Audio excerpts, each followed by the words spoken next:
इंदौर की तुकोगंज पुलिस ने एक पिता की शिकायत पर बेटी और बेटे के खिलाफ विभिन्न धाराओं में प्रकरण दर्ज किया है। वहीं बुजुर्ग ने पिछले दिनों पुलिस को विभिन्न तरह की शिकायत की थी और उसी के आधार पर पुलिस ने आरोपी बेटा और बेटी के खिलाफ प्रकरण दर्ज कर पूरे मामले की जांच पड़ताल शुरू कर दी। अभी तक बेटे और बहू के द्वारा ही माता पिता को प्रताड़ित करने के मामले सामने आते रहे हैं, लेकिन इंदौर के तुकोगंज थाना क्षेत्र में रहने वाले बुजुर्ग कारोबारी को उनके बेटा बेटी के द्वारा लगातार प्रताड़ित किया जा रहा था। साथ ही बुजुर्ग को उन्हें कमरे में बंद कर दिया जाता था, जिसके कारण वह जिस कमरे में रहते थे और जब बेटा बेटी ताला खोलकर खाना देते थे तो उसी गंदगी भरे कमरे में बैठकर खाना भी खा लेते थे।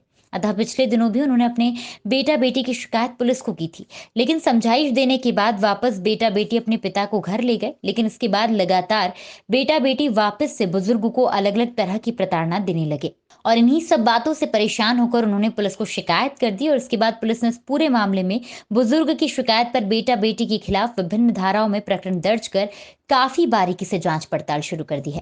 वहीं पुलिस ने इस पूरे मामले में फरियादी बुजुर्ग अशोक पटौदी की शिकायत पर बेटी पायल एवं बेटे अभिषेक पटौदी के खिलाफ विभिन्न धाराओं में प्रकरण दर्ज किया है और कुछ दिन उन्होंने भीख मांग कर भी गुजर बसर किया और इसी के बाद उन्होंने बेटा बेटी की पुलिस को शिकायत की है।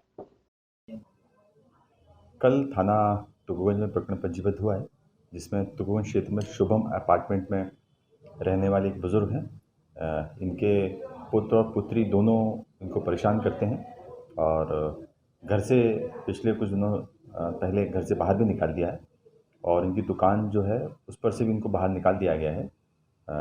कल पुलिस ने इसमें प्रकरण पंजीबद्ध कर लिया है और आरोपियों को भी इसमें गिरफ्तार कर लिया है।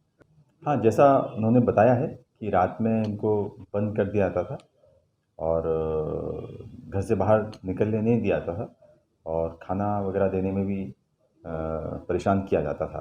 तो पिछले कुछ समय से ये घर छोड़कर बाहर चले गए थे और इनका जीवन यापन में भी बड़ी समस्याएं आ रही थी। सर, क्या सगे लड़का-लड़की ने ही इस तरह से प्रताड़ना की थी? जी हाँ, सगे लड़के और लड़की के विरुद्ध ही इन्होंने रिपोर्ट लिखाई है।